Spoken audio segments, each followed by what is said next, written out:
Good evening, everyone. Today is January the 12th, 2021, and the time is 4:31 p.m. I'm coming to you with another video. This video is about how to create your own personal budget. I do this myself, my own personal finances, and I thought it'd be good to share this with everyone so that we can start off 2021 with our finances in order and stick to a budget so that we can save more money and perhaps pay some debts down or off. So open up Excel and just open up a spreadsheet, and I'm going to call this personal budget. I don't want it like that. Yeah. Okay. So the first column, I'm going to call this item. I'm going to have a balance column. I'm going to have a interest rate column. And then I'm going to put the month, since I'm a calendar year basis person, I'm going to put all of my stuff, all the months across the top. I'm going to include a total. And let's go ahead and format this whole column right now with a number. That way, I don't have to worry about it. Do the same thing for this column. Let's make this a number. So we're set. So the first thing we have is income. We all make money on our job. So what you do is you put your net pay in this column, on this row.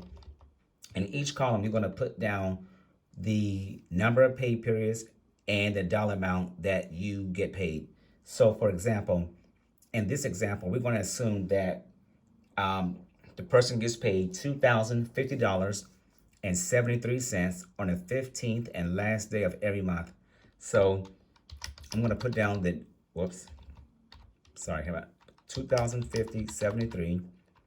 I'm going to multiply times 2 since I get paid twice a month. And I'm going to copy this over, since it's fixed, over to this column.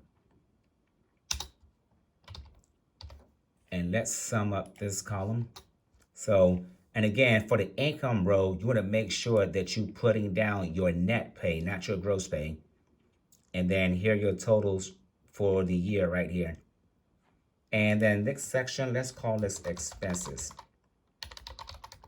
Now, what I like to do is I like to start my expenses off from fixed down to variable. So like mortgage is pretty fixed. Auto loan is pretty fixed. Student loan is fixed.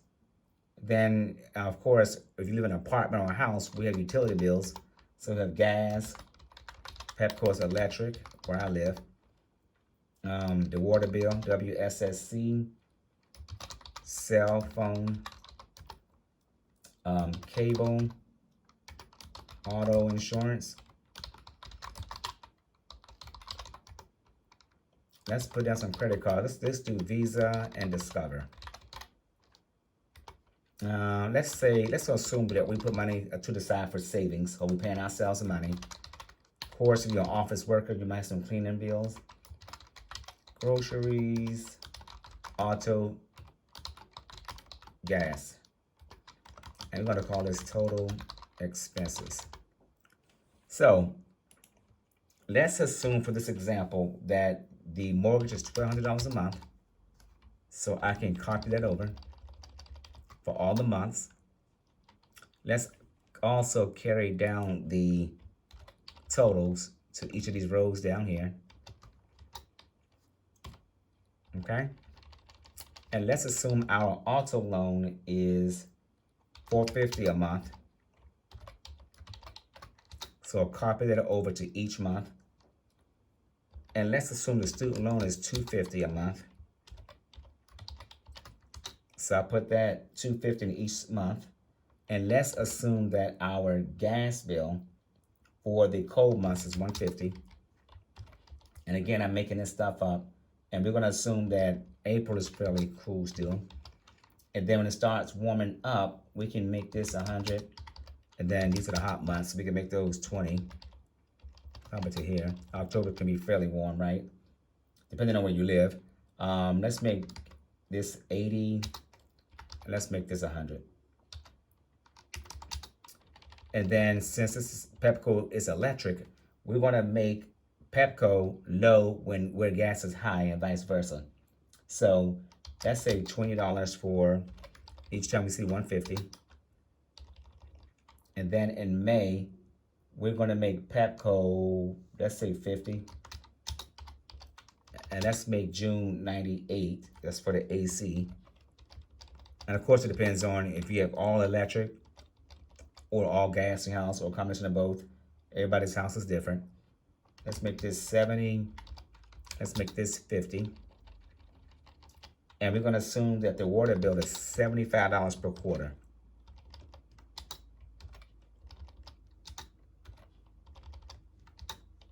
Okay? And then, of course, I hate to see zeros in my spreadsheet. So what I'm going to do is I'm going to take this and copy these over.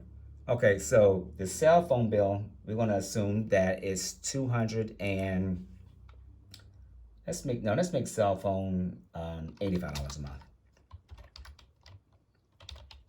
And again, these are hypothetical numbers. These are not actual numbers. And let's assume that cable is $230 a month. And let's assume auto insurance is $120 a month. And let's assume Visa, we pay $30 a month and Discover is $100 a month. And let's assume that for savings, we're going to put aside $500 a month. We're going to also assume that cleaners is roughly $200 a month.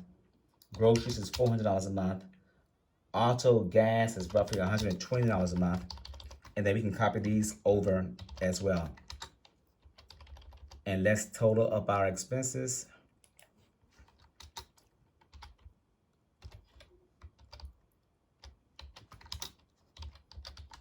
And let's bring this total down.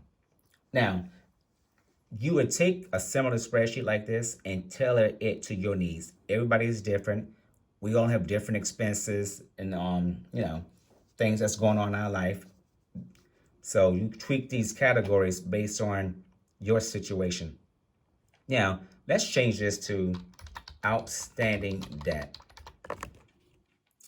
And let's make this balance. So for outstanding debt, in this example, let's say assume that the outstanding mortgage for the house is $200,000 with a 1.75% interest rate. And let's assume that the auto loan is $35,000 with a 5.6% interest rate. And let's assume student loans outstanding is $20,000 with a 2.3% interest rate.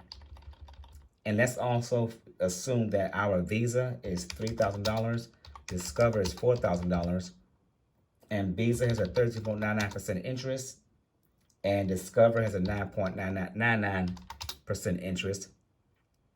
And let's take this total and bring it over here, and let's do another total for this column. So in this column over here called balance, what I like to do is take the outstanding debt and subtract out all the payments made in that year. And just copy that formula down to each applicable row. So what this is saying here is, in this column, we have $262,000 in outstanding debt. This column is telling us that based on the outstanding debt and what we paid, here's the outstanding balance right here. So for example, this would be Visa and Discover's credit available to use, because this is my outstanding debt. Actually, what I'll do is it should be another column, because I take the outstanding debt. I have another column called like credit limit to give me this balance. But it's your choice on how you want to do it. But this way is fine, because you can always because I always update this column every single month. So like right now, January is almost over with. So once I get my February bills, I would change this to my February balances. And of course, you will update this, in this example, to the actual expenses. Because right now, Some of these expenses would not be the same from month to month because it is variable. So what you do is for January, you would change these to actual expenses. And that way you can compare your actual expenses to what you did in February to see if the budget itself needs to be tweaked, or you can just go ahead and just update it each month with your actual expenses. The choice is yours. So to make it easy to read, sorry y'all. To make this easy to read, let's put some grid lines in here. So I'm gonna turn the grid lines on, and let's make the header, let's make this green, and let's make the total green. Let's make this in yellow, because it should be another column down, another row down here. Let's call this surplus / deficit. Let's go ahead and put our grid lines here also. So on this row, you would just simply take your income and subtract out your expenses.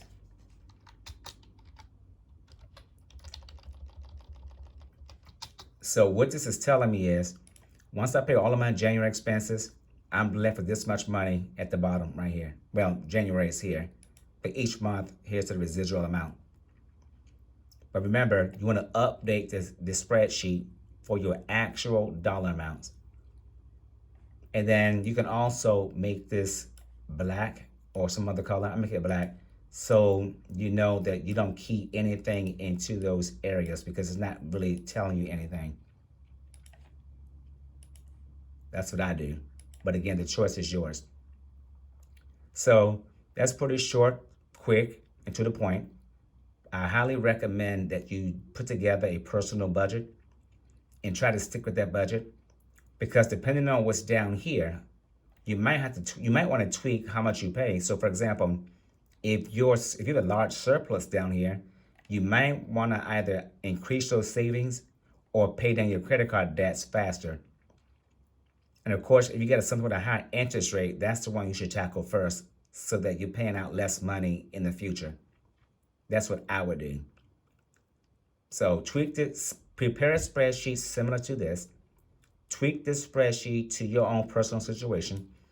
And let's make this green down here as well, since it's a total.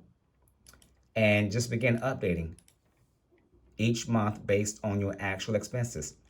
So start off 2021 with taking full control of your budget and your finances, and try to pay your debts down faster, especially the ones with the high interest rate. You want to try to get that out the way as soon as possible, because in the long run, you're paying out more money. So try to get that out the way. So I hope you found this video helpful. Leave me some comments and let me know what you think about this video. So, and then until the next time, be good to yourself and each other. And I look forward to seeing you in my next video. Thank you.